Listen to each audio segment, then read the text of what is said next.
भारतीय रेलवे की शान कही जाने वाली वंदे भारत आजकल काफी लोकप्रिय हो चुकी है।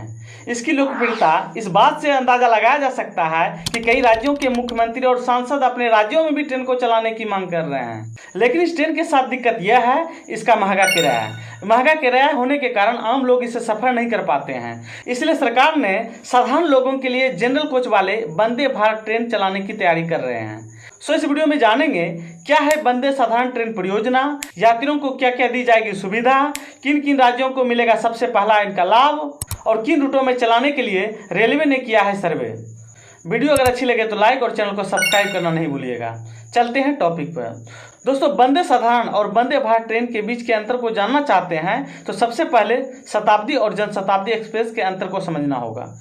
शताब्दी एक्सप्रेस को जब शुरू किया गया था तो इसे अमीर लोगों की ट्रेन की मान्यता मिली थी।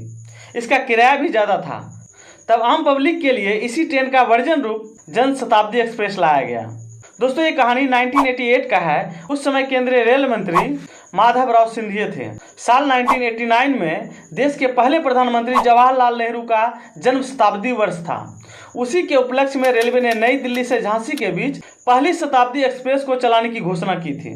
बाद में इसे बढ़ाकर भोपाल कर दिया गया था। यह ट्रेन उस समय सबसे तेज गति से चलने वाली ट्रेन थी, जो कि अधिकतम 130 किलोमीटर प्रति घंटा के रफ्तार से दौड़ती थी। माधवराव सिंधिया ने शताब्दी ट्रेन का संचालन तो शुरू कर दिया, लेकिन इसकी खूब आलोचना हुई।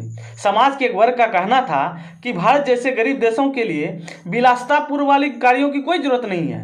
हालांकि समय बीतने के साथ इस ट्रेन का लेवल, खाने पीने की गुणवत्ता, ट्रेन के स्टाफ का व्यवहार और गति मानकों के हिसाब से काफ़ी नीचे गिर गया था। तभी किराए के लिहाज से इसे काफ़ी महंगी मानी जाती है। शताब्दी एक्सप्रेस ट्रेन चलने के एक दशक बाद केंद्र में अटल बिहारी वाजपेयी की सरकार आई। उसी के समय जनशताब्दी एक्सप्रेस ट्रेन को चलाने का निर्णय लिया गया। जब जनशताब्दी ट्रेन का संचालन किया गया तो यह लोगों में बहुत ही लोकप्रिय हुई, क्योंकि शताब्दी की गति से चलती तो थी बट इसका किराया काफ़ी कम था। इसमें सेकेंड क्लास का कोच भी था और लोगों के लिए सुविधाएं भी थी। रेलवे के अधिकारियों ने 2018 में एक EMU ट्रेन का डेवलप किया, जिसका नाम ट्रेन 18 दिया गया। बाद में इसी रोलिंग स्टॉक को डेवलप करके वंदे भारत के रूप में चलाया गया। देश में पहली वंदे भारत दिल्ली से वाराणसी के बीच चलाई गई। इसे PM मोदी ने 15 फरवरी 2019 को हरी झंडी दिखाई थी। यह ट्रेन भारत की सबसे तेज गति से चलने वाली ट्रेन में से एक है। इसमें यात्रियों के लिए कंफर्टेबल के साथ साथ हर प्रकार की सुविधाएं प्रीमियम लेवल की है। इसके लिहाज से इसका किराया भी ज़्यादा है। लेकिन अब सरकार के द्वारा गरीबों के लिए इकोनॉमिक वर्जन वाले वंदे भारत साधारण तैयार किया जा रहा है। इस ट्रेन को बनाने की प्रक्रिया इंटीग्रल कोच फैक्ट्री चेन्नई में शुरू हो गई है। इस ट्रेन की लागत लगभग 65 करोड़ रुपए है।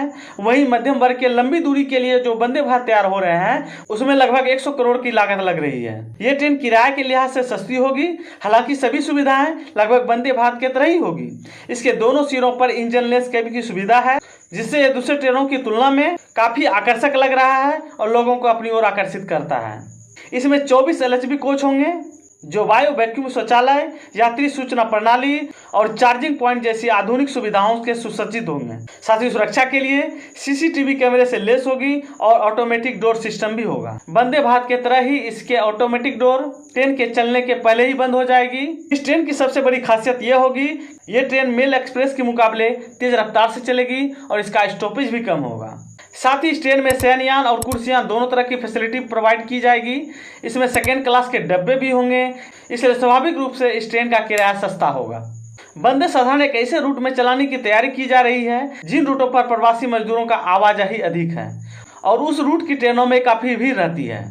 इसके लिए रेलवे के द्वारा सर्वेक्षण किया गया है, जिसमें चेन्नई, दिल्ली, बेंगलोर, मुंबई, कोलकाता और चंडीगढ़ जैसे शहरों से इसका संचालन होगा।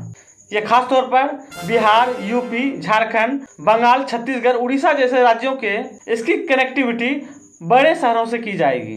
दोस्तों, क्या आप भी वंदे साधारण ट्रेन का वेट कर रहे हैं? कमेंट में यस और नो जरूर बताइएगा। वीडियो अगर अच्छी लगी हो तो लाइक और दोस्तों में शेयर जरूर कीजिएगा। फिर हम मिलते हैं नेक्स्ट वीडियो में।